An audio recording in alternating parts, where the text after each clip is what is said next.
El libro de Deuteronomio es el quinto libro de la Biblia y el último libro de la Torá.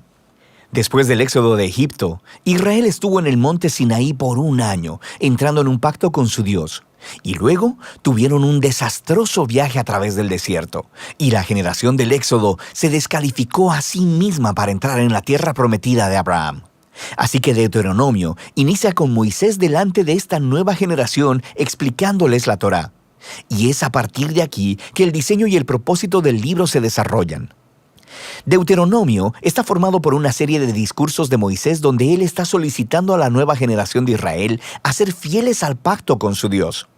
En el centro del libro está una colección de leyes, las cuales son los términos del pacto entre Dios e Israel. Algunas de las leyes son nuevas, pero muchas son repeticiones de las leyes dadas anteriormente en el monte Sinaí. Y de este hecho es de donde el libro recibe su nombre, de la palabra griega Deuteronomion, que significa segunda ley. Alrededor de estas leyes se encuentran dos secciones externas con discursos de Moisés. Cada una de estas están divididas en dos partes. Profundicemos y veamos cómo funciona todo esto. Así que, primero que nada, Moisés resume la historia hasta ahora y resalta lo rebelde que fue la anterior generación, contrastando con la gracia constante de Dios y su provisión en el desierto. Y Dios sí trajo su justicia sobre ellos, pero no abandonó sus promesas del pacto. Después de esto siguen una serie de sermones muy apasionados, donde Moisés llama a esta nueva generación a ser más fieles al pacto que lo que sus padres habían sido. Él les recuerda los 10 mandamientos, y luego el centro de esta sección es una famosa enseñanza llamada el Shema. Moisés dice: escucha, oh Israel, el Señor es nuestro Dios, el Señor uno es.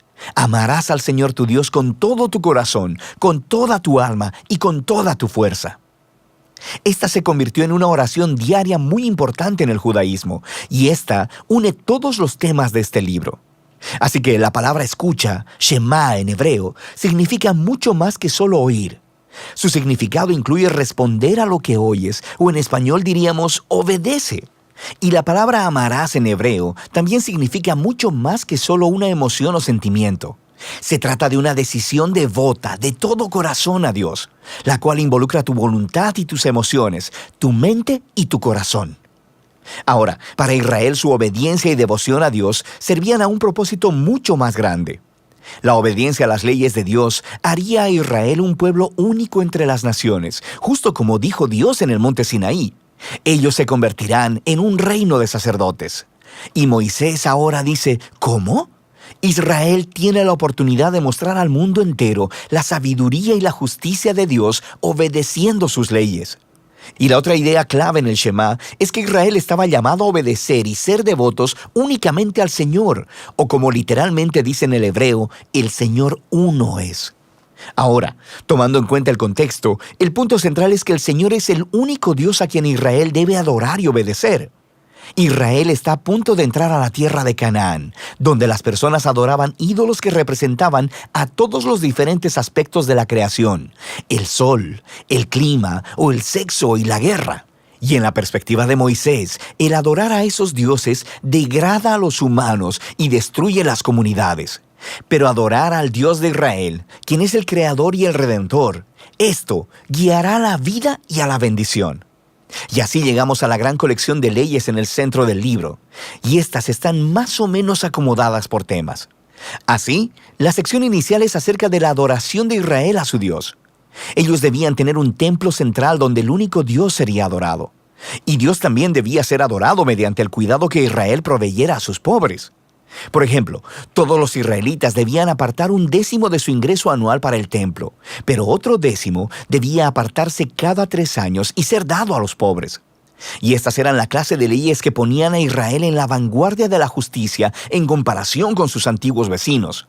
Y todo estaba conectado con la adoración a Dios. La siguiente sección describe las cualidades de carácter de los líderes de Israel. Así que los ancianos, los sacerdotes y los reyes estaban bajo la autoridad de las leyes del pacto, las cuales Dios dijo que Él haría cumplir enviando profetas para pedirle cuenta a los líderes. De manera que en contraste con los vecinos de Israel, donde los reyes eran considerados como divinos y como la ley misma, los líderes de Israel estaban subordinados a la ley y a los profetas. Lo que continúa es una larga sección de leyes acerca de la vida civil de Israel. Reglas sobre el matrimonio, la familia y los negocios, también sobre la justicia social, sobre su sistema social y cómo debían proteger a los huérfanos y a los extranjeros, y luego estas reglas concluyen con más leyes sobre la adoración. Ahora, aquí hay algunos consejos para leer todas estas leyes. Recuerda, primero que nada, que estos son los términos del Pacto del Sinaí dados específicamente al Israel antiguo, quien vivía en una cultura que es muy diferente a la tuya. Y en segundo lugar, no será útil que compares estas leyes con las leyes modernas de una cultura muy diferente. Más bien, estas leyes fueron dadas para apartar a Israel, así que debemos comparar estas leyes con las de los vecinos de Israel, como Asiria y Babilonia. Y cuando haces eso, de repente, las leyes que parecen duras o extrañas se hacen mucho más claras. Puedes darte cuenta que Dios está empujando a Israel a un más alto nivel de justicia que el que se conociera hasta la fecha.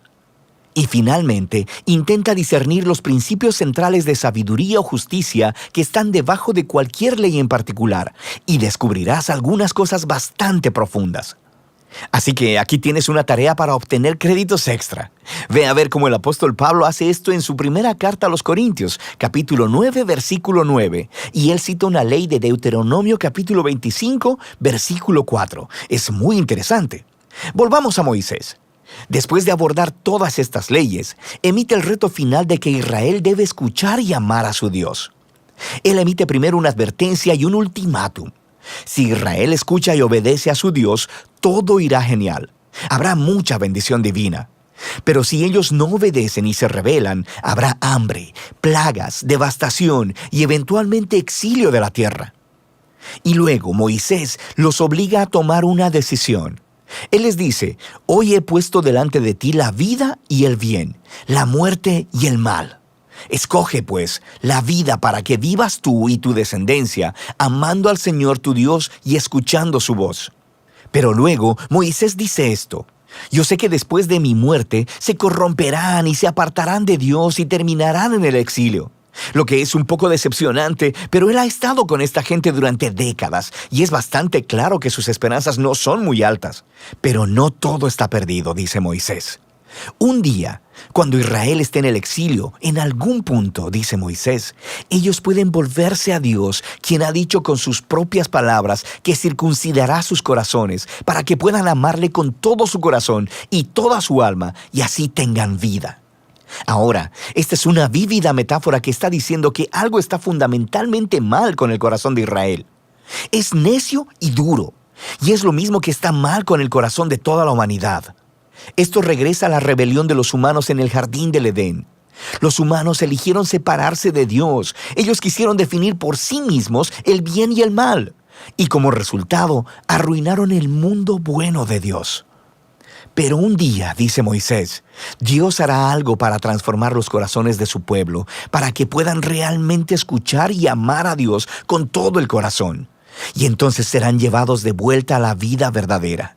Esta es la promesa que retoman los profetas bíblicos posteriores, Jeremías y Ezequiel, la esperanza de un nuevo corazón. Así que Moisés termina su discurso con un poema de advertencia y luego de bendición. Luego sube a una montaña y muere. Y así termina la Torá. Todas las tensiones de los temas en la historia bíblica son colocados en su lugar, pero se quedan sin resolver. ¿Cuándo vendrá el descendiente de la mujer y derrotará al mal? ¿O cómo rescatará Dios a todo el mundo y bendecirá a todas las naciones a través de esta familia? ¿Y cómo pueden reconciliarse la santidad de Dios con personas que son rebeldes continuamente? ¿Y cómo transformará Dios los corazones de su pueblo? Para saberlo, deberás seguir leyendo, pero por ahora, de eso trata el libro de Deuteronomio.